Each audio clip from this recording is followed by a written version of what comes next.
freedom lies in the courage and the discipline of daring to attempt what others fear.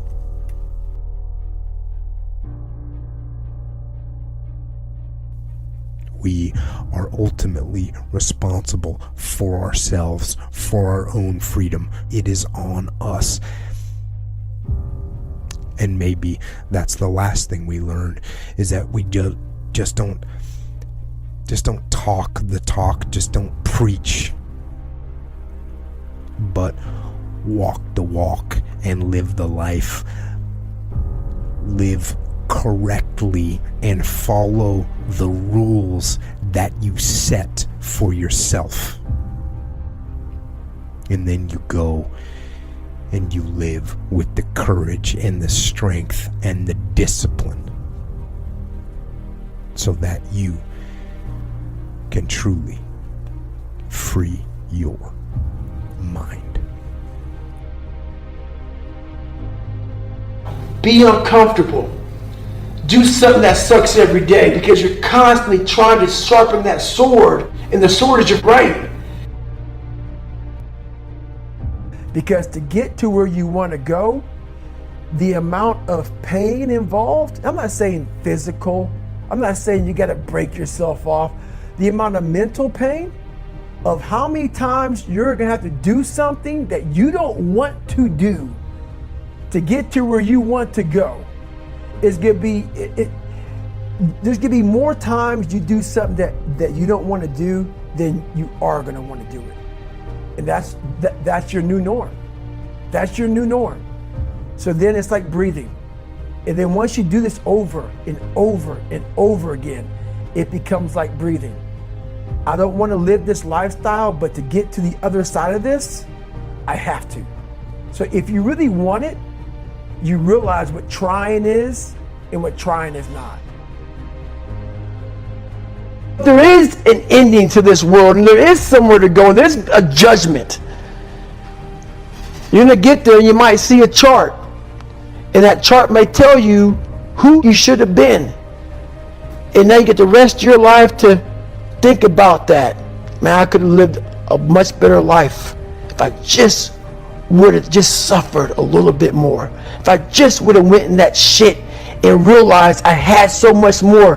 But fear and the 40% and living here versus living here, being afraid, stopped me. So I'm a big guy in visualizing. I'm a big guy in making a world. It may not exist. To me it does. To me it does. And I'm overpowering myself every day. And you got to find tools to do that. That's the tool that I use. So that's what it's all about. When I was 297 pounds and I was fat as hell trying to be a Navy SEAL, the scariest thing in the world to me, even to this day, was that could have been the rest of my life. I thought then I was trying hard. That's the scariest thing in the world. I thought then, 297 pound, working for Ecolab, spraying for cockroaches, making $1,000 a month. I thought that was me at my 100% potential.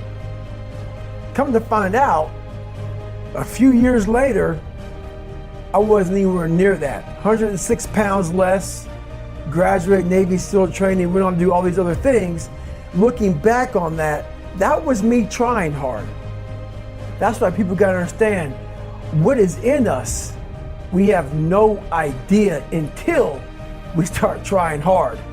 And I mean really trying hard, where you're obsessed with, hey, this is my new norm. My new norm is that, wow, this isn't always fun. It's not always meant to be fun. And that's when you know you're trying hard. I honestly want to be considered one of the hardest men to walk the planet Earth in the history of the world. And what I mean by hard, I'm not talking about the guy who does the most pull-ups, the most sit-ups, runs the most. Just a person who's able to overcome any adversity in front of him, to figure out a way. Hardness isn't about all this physical shit, man. Yeah, it helped me get to where I'm at. But all I was doing in the whole process, the process wouldn't be ripped.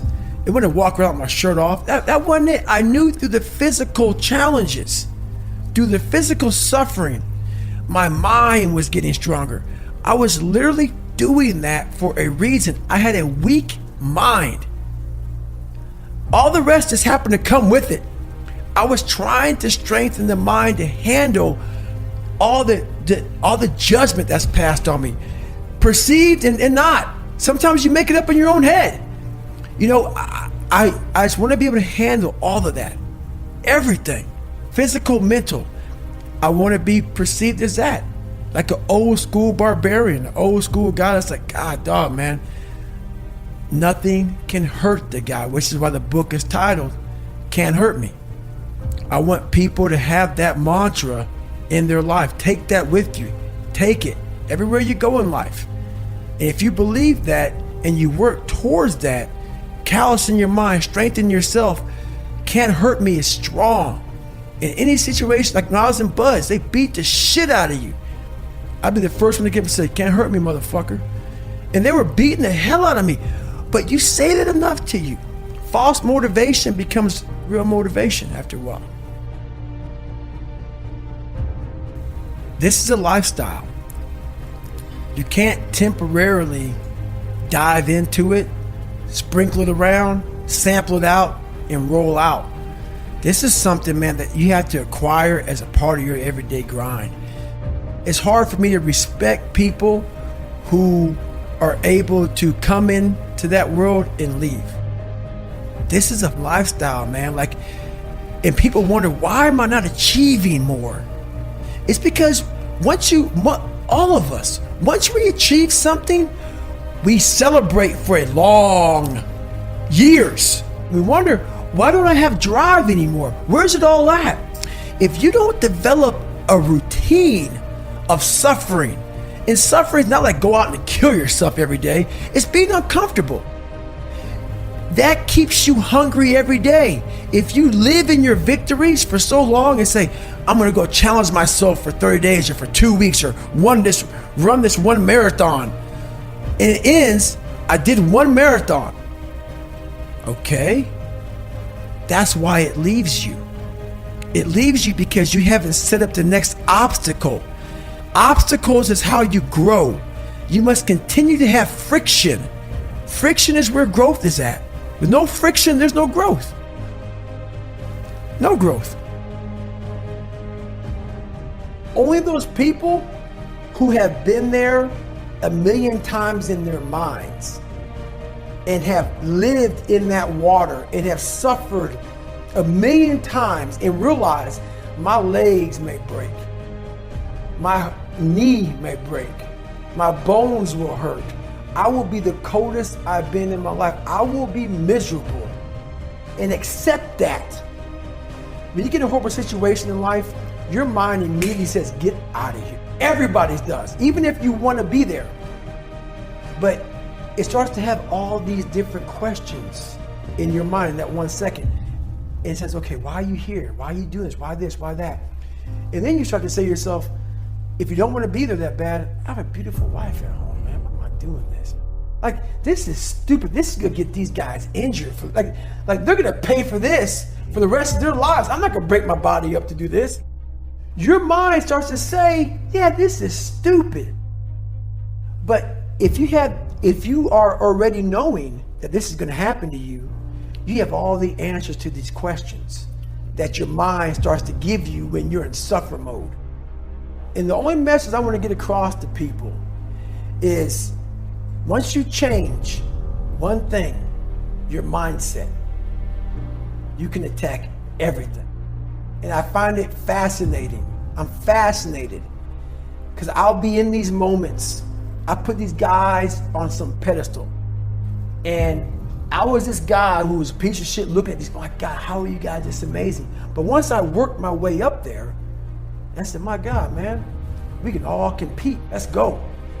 So do I like suffering? I like suffering in the way that is competitive. that brings out the absolute best in me and in everybody else. You're wasting a bunch of percentage here. We have 80 more percent that we're not tapping into, because in this other 80% is suffering, pain, failure,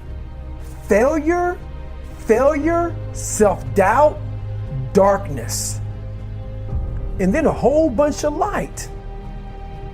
But to get to this light, you gotta go through all of this shit. So a lot of us know that. I can get over here, but over here, man, this is much better, because I gotta go through this journey that is not fun. So everybody goes, how do you do that? You know exactly how to do that. It's all back down to a very primitive mindset of we just have to do. It's like breathing. Breathing becomes normal. Like we don't even know that we're doing it. That's how you have to live your life. When that alarm clock goes off at 4 or 5 in the morning, your mind says no. You just say, it's just what we do. It's what we do now.